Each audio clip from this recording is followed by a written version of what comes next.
विशेष रूप से मनुष्य की आवश्यकता है रोटी, कपड़ा और मकान।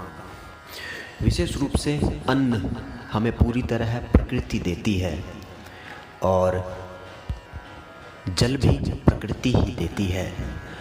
वायु, अग्नि, सूर्य और प्राकृतिक ऊर्जा, सांस, प्राण आदि सब पूरी तरह प्रकृति देती है।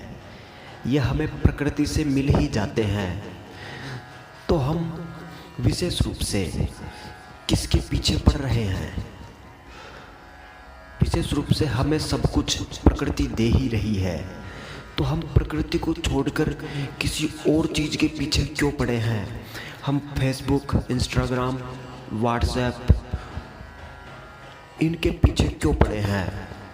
विशेष रूप से मेरा विश्वास करो, हमें भविष्य में आनंद की प्राप्ति के लिए हम मृत्यु को ही प्राप्त हो जाएंगे, लेकिन हमें आनंद या सुख नहीं प्राप्त होगा यदि हम पाश्चात्य संस्कृति से ही जुड़े रहेंगे।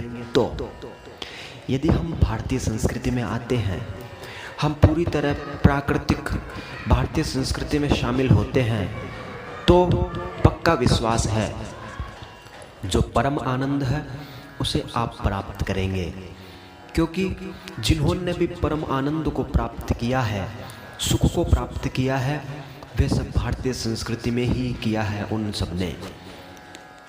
तो विशेष रूप से हम सभी जानते हैं फेसबुक, इंस्टाग्राम, फ़ोन, इश्कबाजी, ये जो वर्तमान में पाश्चात्य संस्कृति का जो दुष्प्रभाव भयंकर रूप से पड़ा है, वे सब आपको केवल और केवल दुखी ही करते हैं, सुखी 1% भी नहीं करते।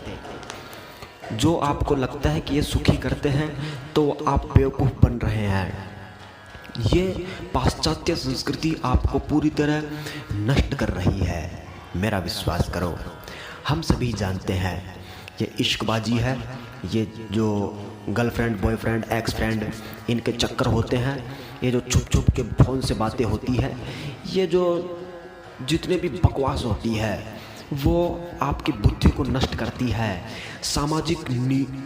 जो सामाजिक शिष्टाचार होते हैं उनको नष्ट करती है, हमारी सभ्यता को नष्ट करती है और हमारे सुख, अमन, चैन को 100% तक छीन लेती है, नष्ट कर देती है।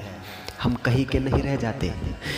तो मेरा विश्वास करो, आपको परम आनंद चाहिए तो आप भारतीय संस्कृति में शामिल हो जाओ।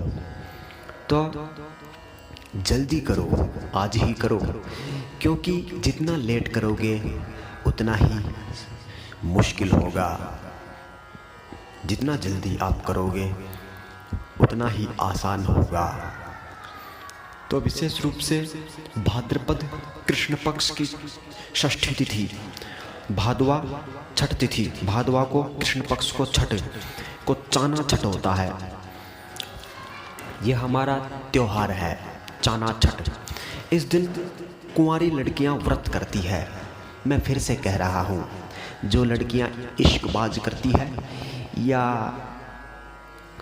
जिनके बॉयफ्रेंड है 10, 15, 20, 25 जितने भी, और जो पाश्चात्य संस्कृति को ग्रहण करती है, उनका विनाश तो निश्चित ही है, उनके जीवन का कोई आधार ही नहीं है। तो विशेष रूप से वो भारतीय संस्कृति की तरफ ध्यान ना दे कृपया।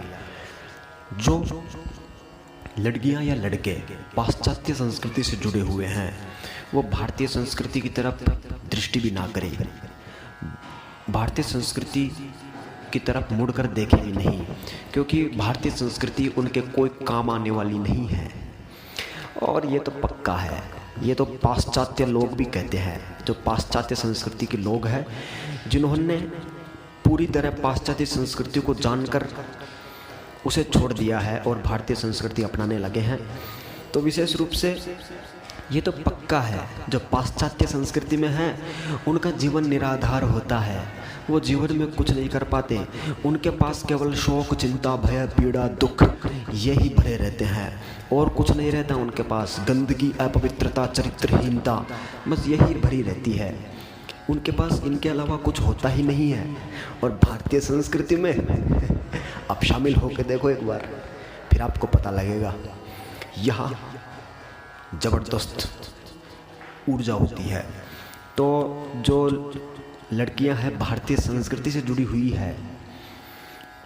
भारतीय संस्कृति जुड़ने का मतलब ये है कि शिष्टाचारी है, चरित्रवान है, सभ्यता से विहित है, वही ये व्रत करे। चाना छठ का व्रत होता है।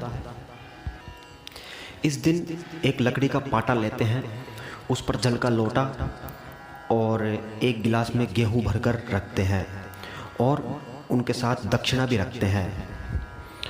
लोटे पर रोली का स्वस्तिक करते हैं। जो सातिया होता है उसे रोली का स्वस्तिक करते हैं और ऊपर को 7 टीकियाँ लगाते हैं रोली से ही, रोली को घोलकर। और विशेष रूप से हाथ में गेहूं के 7 दाने लेकर कहानी सुनते हैं और बाद में गेहूं और दक्षिणा किसी ब्राह्मणी को दान के रूप में देते हैं। जो 7 दाना गेहूं और लोटे का जल होते हैं, उस दिन रात को जो चंद्रमा का उदय होता है, चंद्रमा को अर्घ्य दिया जाता है।